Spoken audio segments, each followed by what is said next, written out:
Me and a friend felt like we were supposed to go on a 2-week visit into Iran, and had a great time, and fell in love with the country, fell in love with the people.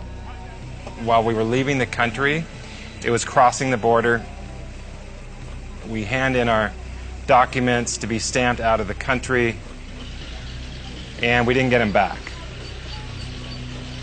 And it was about 6 hours later that they finally came back to us and said, "There's a problem with your documents."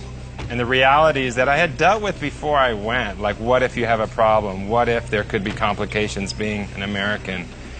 Yeah, it all came to the surface. And I realized, wow, I could really have a problem. Like, this is for real. And yeah, in my walk with the Lord and in many dangerous places, I've always seen God come through. And all of a sudden, the thought hit me, well, what if this is different? They separated me and my friend, took me into another room, and there they beat me for about 6 hours, kicking me and hitting me. After those 6 hours, they dragged me back down to the lobby where I met my friend again, who had been beaten in another room. They put us in prison clothes, and they blindfolded us again, and then they led us down this basement, and they put me into one prison cell and my friend into another one. And there I was in prison in Iran. It was out of my hands. There was nothing I could do. Either God would do a miracle or I would stay there. There was no sense of feeling God. I felt like God was far away. All I could really trust in was His character, and that His character would be true no matter what I was feeling and no matter what circumstance I was going through. They put me in a cell in isolation, had a light in one corner, and that was on 24 hours a day. It was in the winter time. There was actually snow outside, but the heater didn't work well. They only let me out of the room to be interrogated, which was once a day or sometimes not at all. And then they would lead me down this hallway and take me into the interrogation room, which was an ugly room. It had blood stains on the floor, very dark and murky. It was definitely the most terrifying part of the whole experience. The beatings would start, and it would be slapping in the face, hitting in the stomach, sometimes kicking. I struggled with faith. Was God with me? Did He love me? If God's good, why would He allow me through the situation? And I remember one day I woke up and I was done, inside. And I remember waking up that day thinking to myself, if I'm going to be here the rest of my life, why not check out? My only thought was not to stay there. And the only way not to stay there was to die. I stuck my head in the sink, I filled it up, and tied one end to a bracket, put it over my head, and then hopefully would tie the other end tight, thinking that, with my head in the water, in a few minutes I'd be gone. 4 times I tried to kill myself, but every time I tried, I was too scared to tie the other end. And I'll never forget the last time. Again I tried, again I was like, come on, do it, and again I just couldn't do it. I couldn't tie it tight. And I remember at that moment jerking my head out of the water. And if I was ever aware of my brokenness, I was aware of it at that moment.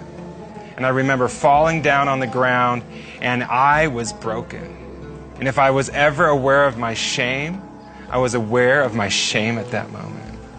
And I remember lying down on the ground. In that moment, all of a sudden the room fills with this glorious light.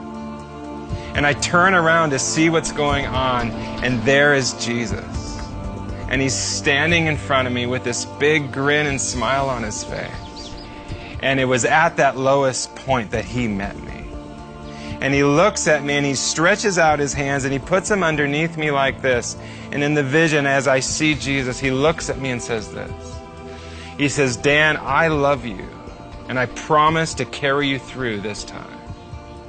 And from that day until this day, I've never had those thoughts again. And that's who Jesus is. He meets us at our lowest, and He can rescue us from the depths of us, and He wants to give us life in the midst of the pain of life. And He meets us, and He loves us, and He wants to rescue us no matter what we're going through. God began to challenge me with His love for our enemies. And He said this, He's like, Dan, ask me what I think about this man. And he asked me the question about the man who was my interrogator, the man who beat me, the man who seemed to hate me the most. And it was a few days into it that I finally asked God, okay, what do you think of this man? And at that moment, my heart opened up and I began to see God's love for this man. How he loved him from the beginning, how he made him, how he loved his family. And I'll never forget the last day I saw him. I remember on this day thinking, oh my gosh, what's he going to do today? And at that moment, I remember looking at him and I said this. I said, sir, if I'm going to see you the rest of my life, every day, why don't we become friends? He's like, no, that's impossible. And I said, sir, you can start by telling me your name. And I stuck out my hand to him and I said, sir, let's be friends.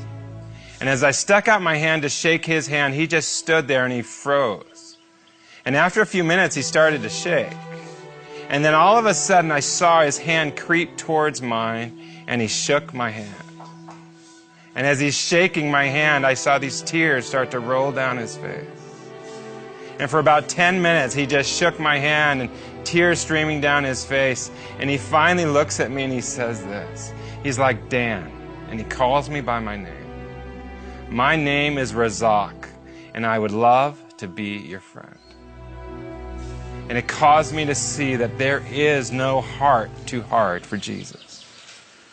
That he can change the hardest heart. God taught me to love my enemy. I heard these guards talking about the foreigners, me and my friend. They're Christians, they follow Jesus. And another one was said, oh, these foreigners, they knew they could have problems when they came here, but they have purpose. They've got a reason to live and a reason to die. And that's what I want. And I heard 3 of these men say, today we are going to follow Jesus. We are going to follow the way. And if that was part of the reason why God allowed me down there, so be it. And just like, those guards in prison, I long for people to know today how good Jesus is, that he can rescue us in the midst of pain, in the midst of our shame, our brokenness. He wants to meet us, and that he is good no matter what we're going through, and that he loves us. I found out indirectly that I was under 2 death sentences, one for being a missionary, one for being a spy. And again, in that prison, I heard executions, quite regularly. And it was my moment in a courtroom. I stood on the stand, hundreds of people in the room, video cameras, judges. And then came the question, tell us today, sir, why? Why did you come to Iran? Something rose up within me, the power of God. And I remember looking at the judge and saying this, I came to Iran to tell you about Jesus Christ. And when I said that, I'm like, oh, what did I say? And all of a sudden, I said it again. And then I said it again. And then something started to grow in my heart. And for about 20 minutes, I just preached the gospel. And I told everyone in that courtroom, and I told everyone who could hear me, all about who Jesus is, all about how much he loved them. All of a sudden, I realized something. I am free. I am free. So what if they kill me? My life is bought by the blood of Jesus. My home is in heaven, and no one can take that away. And I realized that in the midst of death itself, God gave me the grace to stand up and speak the truth. And in doing so, it brought freedom in my heart, knowing that this life isn't it. There is more. And I'm going home one day, and no one can take that away.